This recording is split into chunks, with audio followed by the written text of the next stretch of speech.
আমার দেশ পত্রিকাটা তো যখন বন্ধ হলো, ছাপাখানা সিলগালা করা হলো এবং হঠাৎ করে ওনাকে গ্রেফতার করা হলো, এই যে দীর্ঘকাল ওনাকে রাখা হলো, একবার এই আদালত থেকে ওই আদালত, এই জেলা থেকে ওই জেলা, ওই জেলা ভ্যানে করে যাচ্ছেন, পুলিশ ভ্যানে করে, যত যত কারণে মানুষের উত্তেজনা উত্তুঙ্গে গিয়েছিল, তার মধ্যে আমার দেশ পত্রিকার বন্ধ হওয়া, ছাপাখানা সিলগালা করা, সম্পাদক মহোদয়কে এরকম সীমাহীন দমন পীড়নের জালে ফাঁসিয়ে দেওয়া, আটকানো, এই বিষয়টাও কিন্তু একটা কারণ।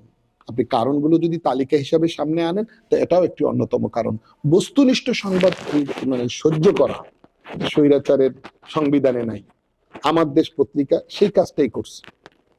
আমার দেশ বিভিন্ন মানে কথোপকথন, কল রেকর্ড যখন প্রকাশ করতে শুরু করলো, তখন গা জ্বালা, গাত্রদাহ শুরু হয়ে গেল। তো একটা স্বৈরাচার সরকার যখন বস্তুনিষ্ঠ সংবাদের ত্রুটি চিপে ধরতে চায়, তখন আমি মনে করি তার পতনটা সময়ের ব্যাপার হয়ে যায়। দুর্ভাগ্য আমাদের এখানে একটু বেশি সময় লেগে গেছে। এই জায়গাটাতে আমি মনে করি এখন যারা সরকার পরিচালনার দায়িত্ব পেয়েছে এবং আগামীতে যারা সরকারে আসবার স্বপ্ন দেখছে, সবার কাজ হলো যে গঠনমূলক সমালোচনার স্পেসটা খুব ভালোভাবে রেখে দেয়া।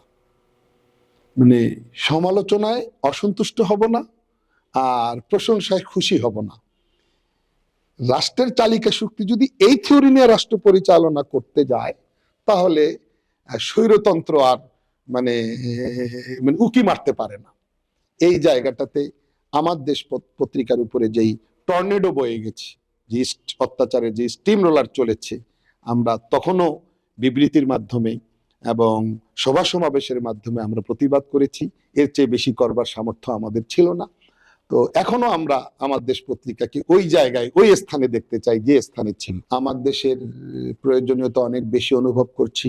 আমার দেশের সাহস, আমার দেশের দৃঢ়তা, আমার দেশের তথ্য সরবরাহ, এই মৌলিকতার জায়গাগুলোতে আমরা আমার দেশের প্রয়োজনীয়তা এই সিচুয়েশনে আগামী দিনে আরো অনেক বেশি অনুভব করছি।